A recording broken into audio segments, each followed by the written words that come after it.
Welcome to the Box Score Sports Podcast.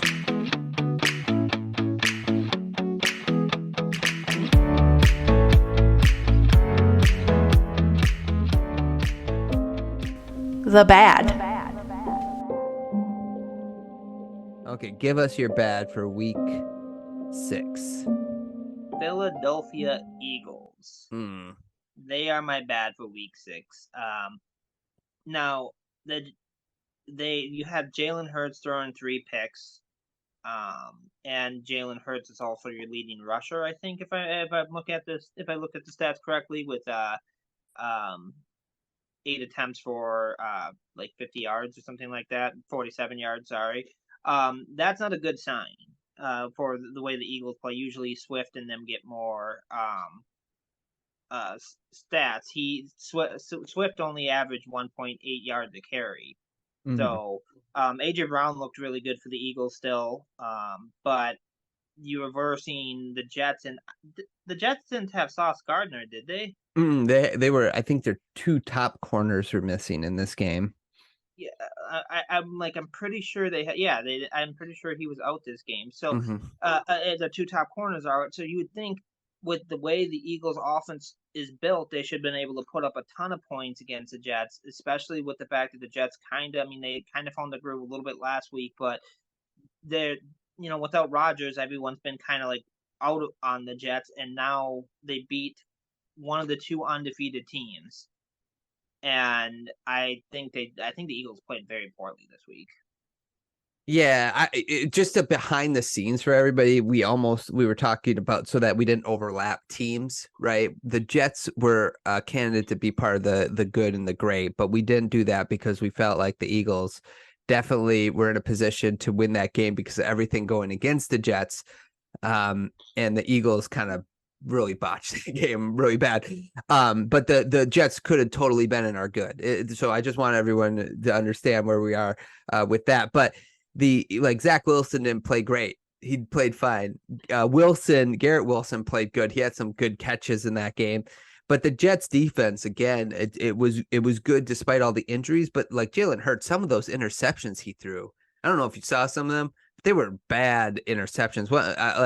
And ones that he didn't even have to throw. Like, I think the one that set up the game tying touchdown for the Jets, like, he didn't have to throw the ball. He could have just took the sack and let the clock run and then punted and gave his defense an opportunity to stop the Jets offense, who the offense really couldn't move the ball all game. So I don't know. It was a sad performance by the Eagles. It was a sad performance by Jalen Hurts, and I don't like it because you know who the Eagles play next week? Miami. Miami Dolphins, and I don't like them coming off a loss. So I'm a little nervous about that game now because they're coming off a loss, and I just felt like if they would have beat the Jets, it would have been a little bit better for the Dolphins, because the Dolphins just kicked the Panthers' butt. So anyway, I'm with you on that. That's a bad performance by the Eagles. Yeah, and the thing is, it's hard to win games when your quarterback turns over the ball 3 times. Yes. Jets did what they had to do, but I was looking at their stats, and the Jets didn't look like anyone really did outside of Garrett Wilson had a really good game. Like, nobody had a bad game, but nobody had a great game by any means. Where the Eagles had a lot of players that had, Jalen Hurts really hurt you there. Oh yeah, for sure. Yeah, for sure. Let me go to my bad. I didn't know what to do here except say the Pats and the Raiders game.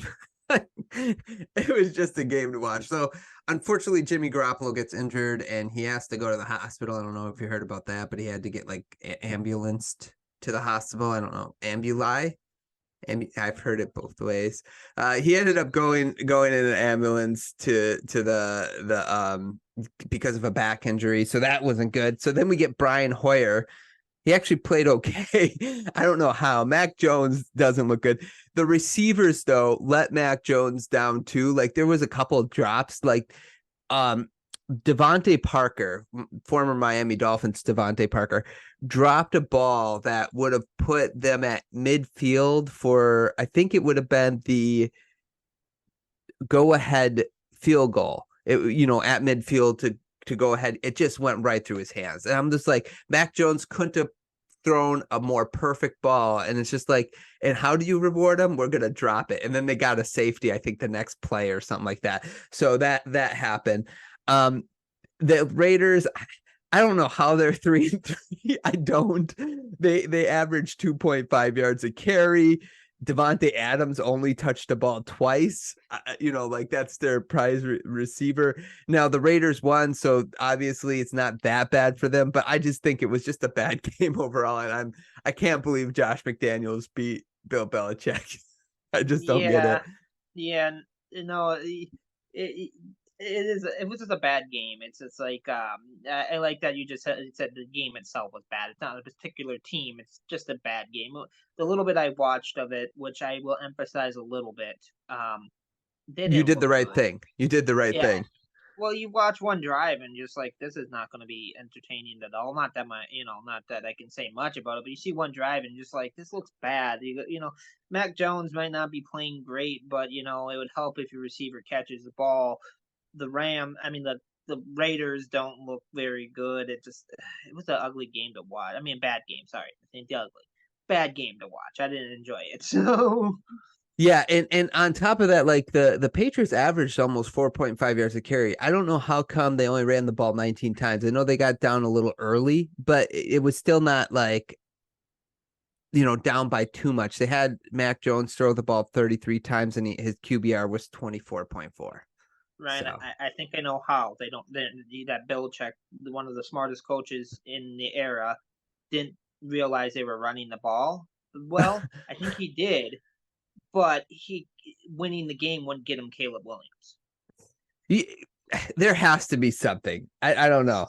He did break. I think he broke a tablet, like a Microsoft tablet. He broke one. He threw it to the ground. So I can't imagine Belichick intentionally tanking ever. No, ever. Right. Yeah. But he's doing a good job of unintentionally tanking. Yeah, I've read that somewhere where someone's like, no, Belichick clearly is playing the long game. He's going after Caleb Williams so that he can have another Hall of Fame quarterback. It's like, no. Yeah, I don't see that. Yeah, okay. You ready to go on to the ugly? Yeah, I am. Thanks so much for watching this clip of the Box Score Sports podcast. I hope you guys enjoyed. If you haven't yet, please subscribe to our channel. Follow us on Instagram and Twitter or X. And we'll talk to you guys real soon. See ya.